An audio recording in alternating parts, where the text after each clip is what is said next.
오늘 하나님께서 우리에게 주신 말씀은 구약 열왕기하 6장 15절로 17절 말씀, 그리고 신약의 말씀 에베소서 1장 17절로 19절의 말씀입니다. 먼저 구약의 말씀 열왕기하 6장 15절로 17절의 말씀 제가 받들어 읽겠습니다. 제가 말씀을 봉독할 때에 우리 주님의 계시의 음성을 듣게 되시기를 바랍니다. 하나님의 사람의 시종이 아침에 일찍 일어나서 밖으로 나가보니 강한 군대가 말과 병거로 성읍을 포위하고 있는 것이 아닌가. 그 시종이 엘리사에게 와서 이 사실을 알리면서 걱정하였다. 큰일이 났습니다. 선생님, 어떻게 하면 좋습니까? 엘리사가 말하였다. 두려워하지 말아라. 그들의 편에 있는 사람보다는 우리의 편에 있는 사람이 더 많다. 그렇게 말한 다음에 엘리사는 기도를 드렸다. 주님, 간구하오니 저 시종의 눈을 열어주셔서 볼 수 있도록 해 주십시오. 그러자 주님께서 그 시종의 눈을 열어주셨다. 그가 바라보니 온 언덕에는 불말과 불수레가 가득하여 엘리사를 두루 에워싸고 있었다. 아멘. 신약의 말씀 에베소서 1장 17절로 19절의 말씀입니다.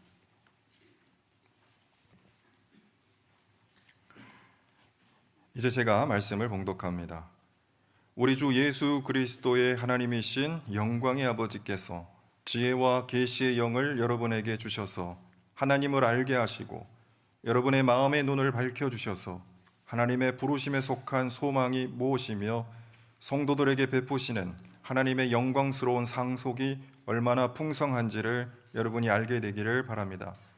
또한 믿는 사람들인 우리에게 강한 힘으로 활동하시는 하나님의 능력이 얼마나 엄청나게 큰지를 여러분이 알기 바랍니다.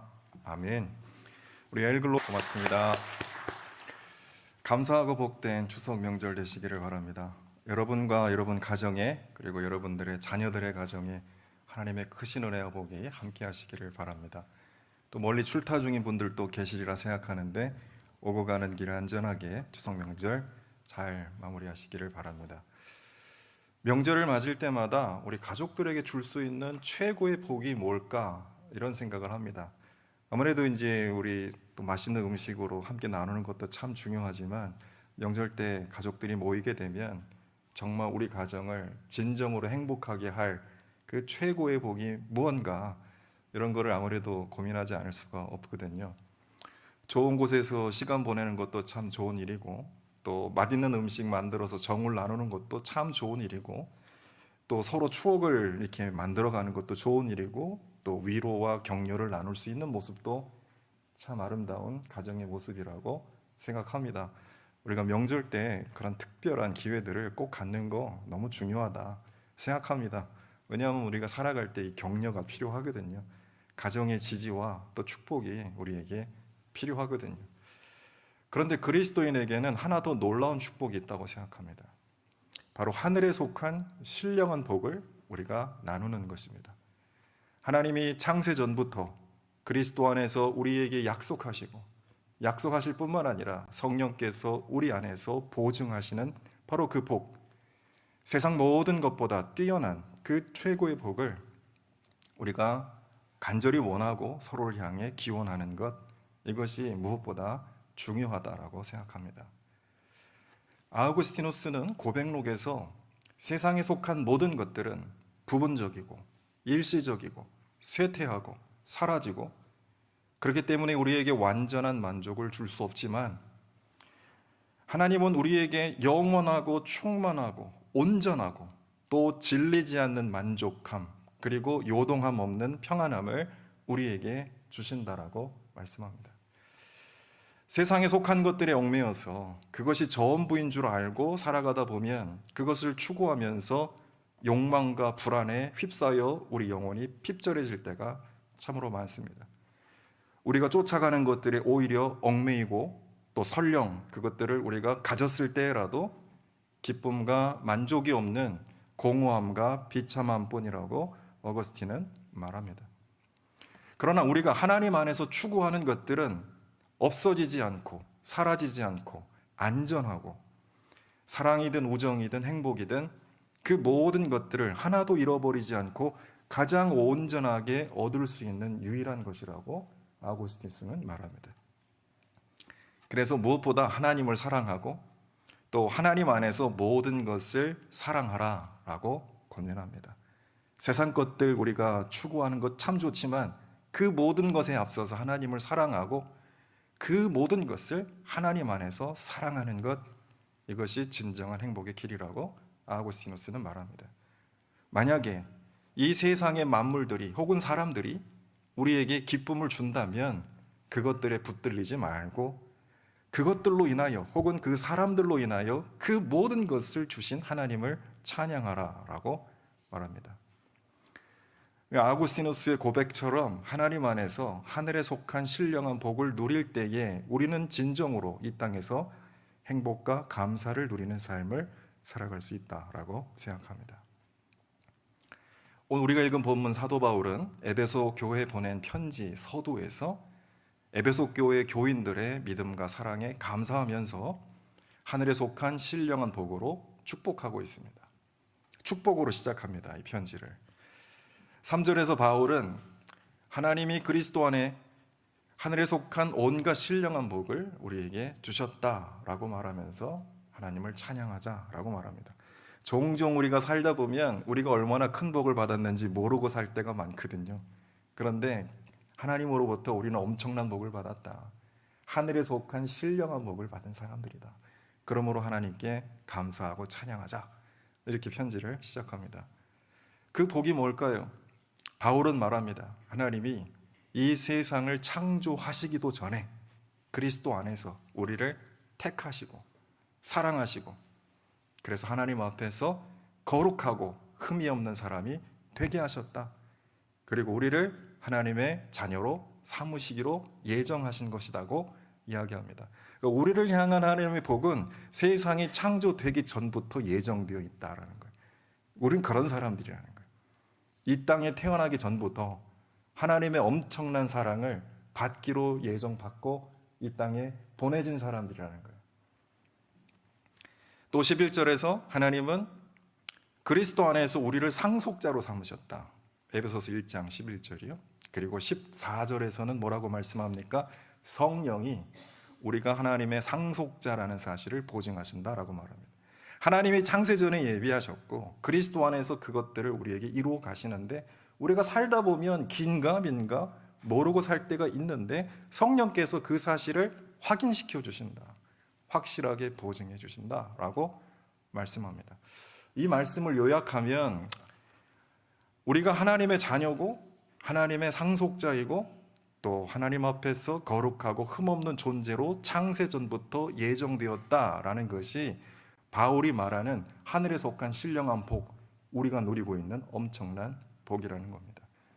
무슨 상황과 조건에 따라 변하고 달라지는 것이 아니라 어떤 상황과 형편에서도 변함없이 그리고 영원토록 그리스도 안에서 우리 존재 자체가 하나님의 신령한 복이 된다라는 말씀. 우리 존재 자체가 하나님 앞에 신령한 복이 되게 하신다라는 말씀이에요. 저는 이거보다 놀라운 축복을 발견할 수가 없습니다. 존재 자체가 복이 되는 사람, 그 존재로 인하여 복이 되는 사람, 그거보다 더 큰 복이 세상에 어디 있겠습니까? 최근에 엘리멘탈이라는 애니메이션 영화를 봤습니다. 혹시 보셨나요? 요즘 넷플릭스에서 또 스트리밍 되니까 관심 있는 분 만화 영화라고 무시하지 마시고 한번 보시기 바랍니다.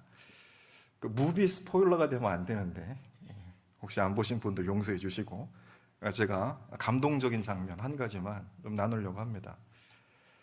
아버지 기대에 부응하여 아버지가 이어온 그 가업, 이 가업을 계승해야 된다, 이런 사명감으로 살았던 딸이 있었습니다. 이름이 엠버라고 하죠. 아버지의 꿈을 위해 자신을 희생하는 것이 지금까지 자기를 위해 희생한 그 부모님의 사랑에 보답하는 길이라고 여기며 이 딸이 살았습니다.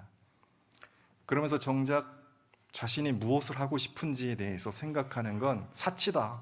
가난한 집이었으니까 내 꿈이 뭐지? 내가 뭘 하고 싶지? 이런 걸 생각하는 것은 사치라고 여기면서 자신의 꿈에 대해서는 생각할 여유조차 갖지 못했던 거예요. 그러던 어느 날 운명적인 사랑을 만나게 되죠. 그러면서 자신의 꿈과 삶에 대한 질문들이 쏟아져 나오기 시작했습니다. 봇물 터지듯이 한꺼번에 확 터져 나오는 거예요. 혼란스러운 마음 가눌 길 없어서 아버지랑 이야기를 나눕니다. 그러면서 아버지께 울면서 이렇게 얘기해요. 아버지 가게 내가 물려받아서 아버지의 그 꿈을 자기가 지켜나가는 것이 내 운명이 아닙니까? 라고 울면서 말합니다. 그런데 아버지가 뭐라고 얘기하냐면 엠버에게 그의 가게가 자신의 꿈이 아니다. 내가 그렇게 평생을 바쳐서 일궈낸 이 소중한 가게가 내 꿈이 아니다 라고 말합니다.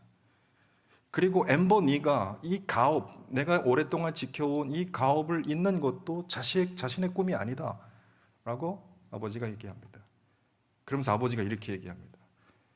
처음부터 지금까지 언제나 엠버 네가 나의 꿈이었다. 그 가게도 내 꿈이 아니고 네가 가업을 잇는 것도 내 꿈이 아니고 처음부터 지금까지 네가 내 꿈이었다라고 말하죠.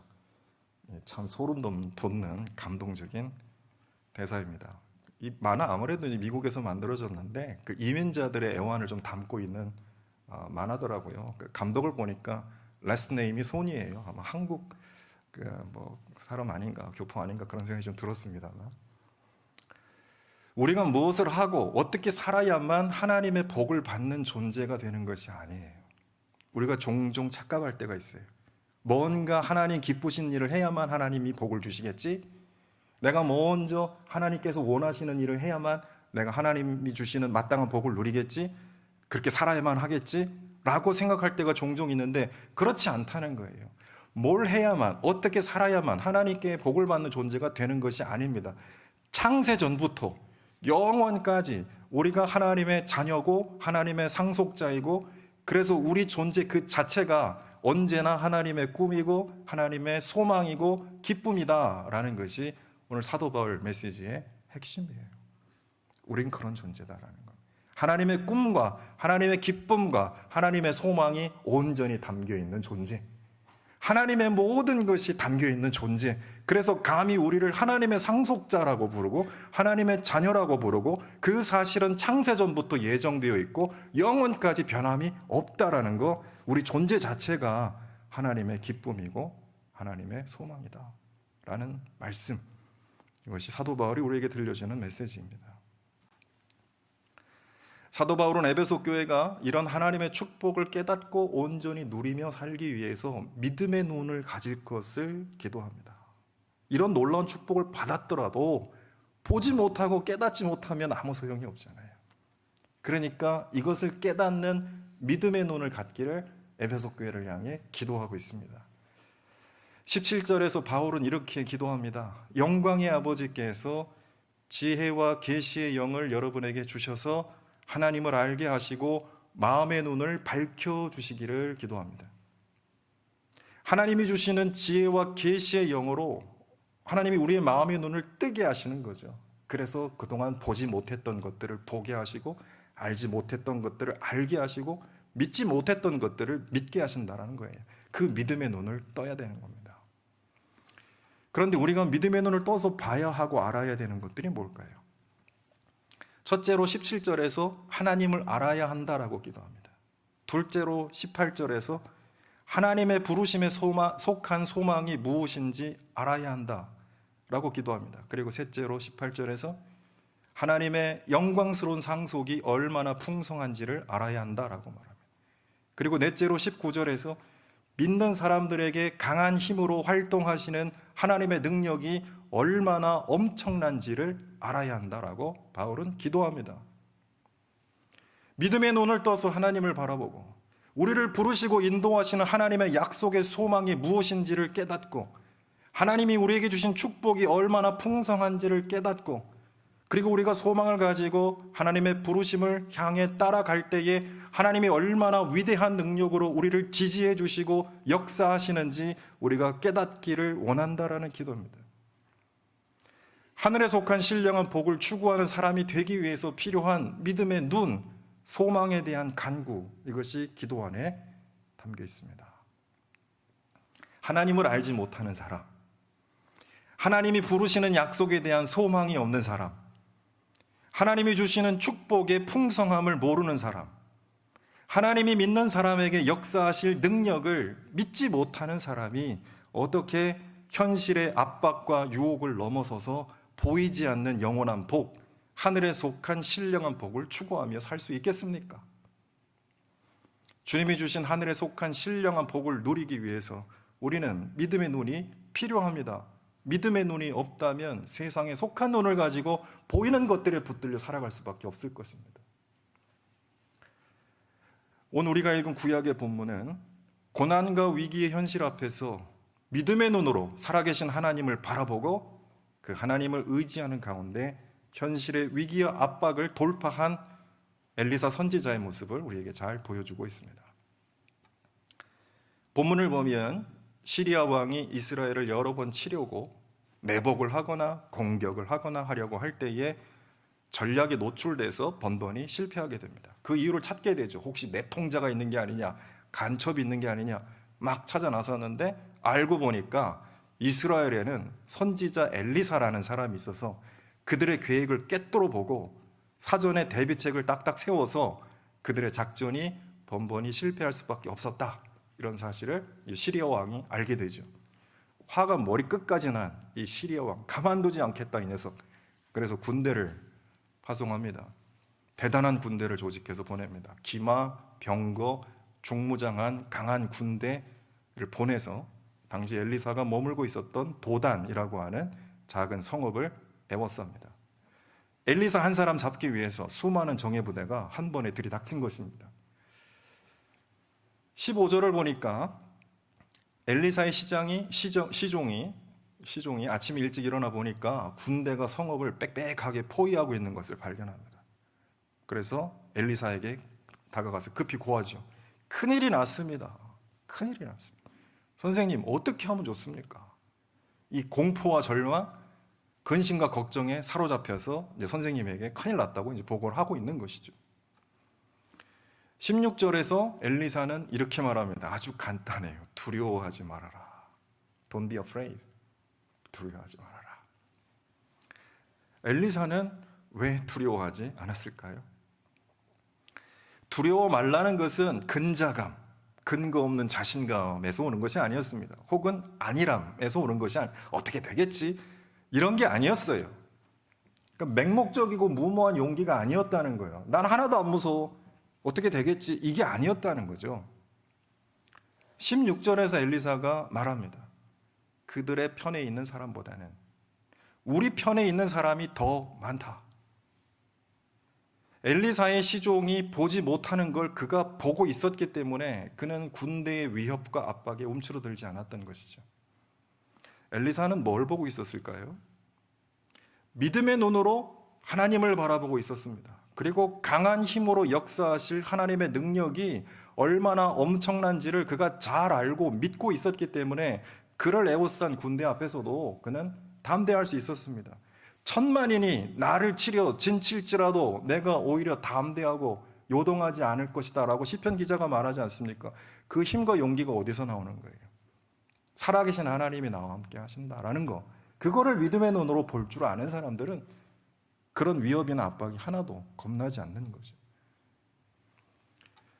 17절에서 엘리사는 자기가 보고 있는 것을 시종도 보게 해달라 하나님께 기도합니다. 주님, 간구하오니 저 시종의 눈을 열어주셔서 볼 수 있게 해주십시오. 이 시종은 그냥 종이 아니었습니다. 엘리사가 선지자 학교를 운영하고 있지 않았습니까? 신학교 선생님이에요, 교장이에요. 그러니까 그 시종은 엘리사의 제자였어요. 선지자 후보생이었습니다. 왜 그 젊은이에게 하나님의 능력을 보게 해달라고 엘리사는 간구했을까요? 단지 공포에 떠는 그 제자를 그 걱정과 시름을 덜어주기 위해서 그랬을까요? 엘리사는 그에게 자신이 갖고 있는 그 하나님을 향한 위대한 믿음을 전이시키고 있었던 거예요. 믿음의 전이.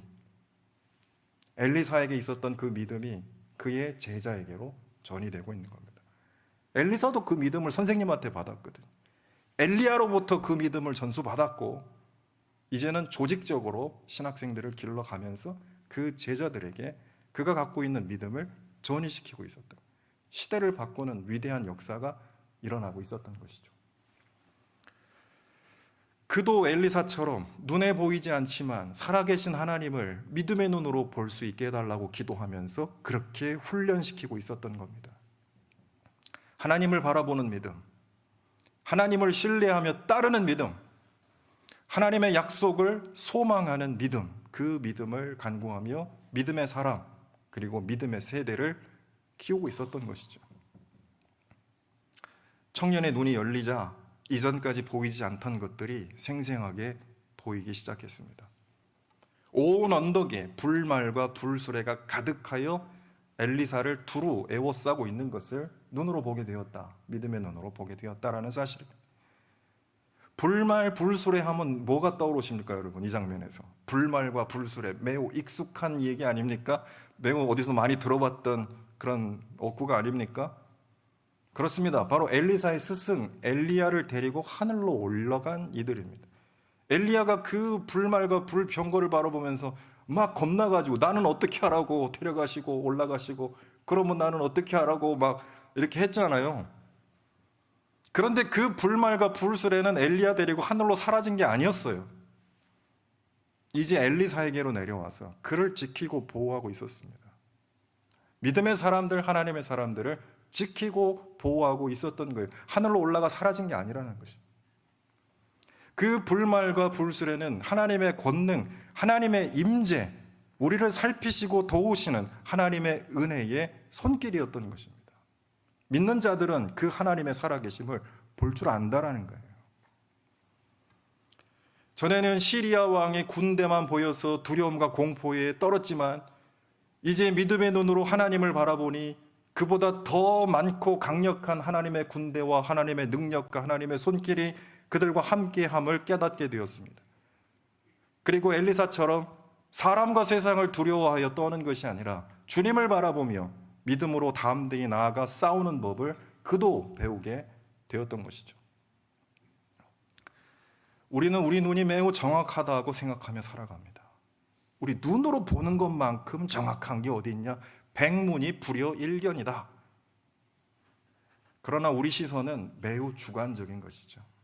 감정과 상황에 따라 매우 불균형하고 편향되게 바라볼 때가 참 많습니다. 눈은 이해의 창이기도 하지만 동시에 오해와 왜곡의 벽이 되기도 합니다.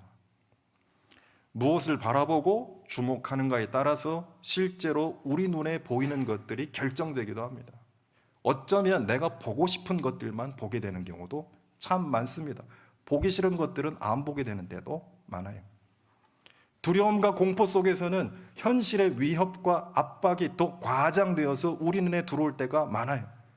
별거 아닌데 거기에 붙들려 있으면 대단하게 큰 것처럼 보일 때가 많다라는 것이죠. 또는 욕망과 탐욕에 사로잡힌 사람에게는 그가 붙들려 있는 대상이 더 과장되게, 더 크게 그를 사로잡는 경우도 많습니다. 그러나 우리가 믿음의 눈을 뜨게 될 때 우리는 사실을 분별하게 되죠. 경중을 가리게 되죠. 뭐가 중요하고 덜 중요한지를 우리가 분별하게 되는 겁니다. 믿음의 눈을 뜨게 될 때에 하나님의 능력과 부르심의 소망과 하나님의 풍성한 축복이 보이기 시작합니다. 전에 전혀 보이지 않아서 아무런 영향도 끼치지 못했던 것들이 이제 엄청나게 우리에게 다가와 우리에게 영향을 끼치기 시작한다는 사실이죠. 믿음의 눈을 뜨게 될 때에 우린 작고 연약한 존재라고 생각하며 불안해했지만 이제 믿음의 눈을 뜰 때에 우리가 하나님의 자녀이고 하나님의 상속자임을 깨닫고 우리를 하나님 앞에 거룩하고 흠없는 자로 세워가시고 그렇게 우리를 보증하시는 성령의 역사가 가슴속에 느껴지기 시작합니다. 창세전에 예정하셨고 그리스도를 통해 이루셨고 성령을 통해 그렇게 만들어 가시는 하나님의 열심과 하나님의 능력과 하나님의 살아계심이 믿음의 눈을 뜰 때 우리에게 보여지고 느껴지기 시작한다는 사실. 하늘에 속한 신령한 복을 마음에 품고 소망하게 되는 것입니다. 사랑하는 교회 여러분, 우리는 무엇을 바라보고 있습니까? 우리는 지금 무엇을 믿고 무엇을 소망하고 있습니까? 우리의 믿음과 소망이 우리의 시선과 삶을 결정합니다. 뭘 믿고 뭘 바라느냐에 따라서 우리의 시각과 관점과 삶이 결정된다라는 말씀입니다. 그러나 종종 우리의 믿음과 소망이 하나님 나라가 아니고 우리의 욕망과 세상의 일시적인 만족에 붙들려 있기 때문에 세상이 만들어 놓은 우상과 허상에 현혹되어서 참된 행복과 축복의 길을 헤매고 살 때가 참 많습니다. 너무나도 안타깝게 말이죠. 매우 똑똑하고 지혜로운 사람처럼 보이나 그러나 종종 길을 잃고 헤맬 때가 너무나도 많다라는 사실입니다. 바로 그때 엘리사처럼 사도 바울처럼 믿음의 눈을 뜨게 해달라고 주님께 기도해야 합니다. 믿음은 바라는 것들의 확신이요 보이지 않는 것들의 증거라고 말합니다. 엘리사의 기도처럼 보이지 않는 하나님의 능력과 도우심의 손길을 볼 수 있기를, 사도 바울의 기도처럼 하나님의 살아계심과 능력과 영광을 우리가 확신할 수 있게 되기를, 그래서 나와 우리 가정이 그리고 우리 교회가 하늘에 속한 신령한 복을 누리며 살아갈 수 있기를 주 이름으로 부탁합니다. 함께 기도하시겠습니다. 하나님 아버지, 창세전부터 그리스도 안에서 우리를 택하시고 하나님의 자녀와 상속자로 삼아주신 은혜 감사합니다. 우리 안에 계신 성령께서 우리가 하나님의 자녀됨을, 하나님의 상속자임을, 하나님의 소망과 기쁨임을 확증하게 하여 주시니 감사합니다. 하나님, 믿음의 눈을 열어 하나님의 살아계심과 우리를 향한 하나님의 축복의 풍성함과 우리 안에 역사하시는 하나님의 능력을 바라보게 하여 주옵소서. 세상에 현혹되거나 위축되지 않게 하시고 하나님이 부르신 약속의 소망을 향하여 우리가 나아갈 수 있는 은혜를 더하여 주옵소서. 우리 주님 예수 그리스도의 이름으로 기도드렸사옵나이다. 아멘.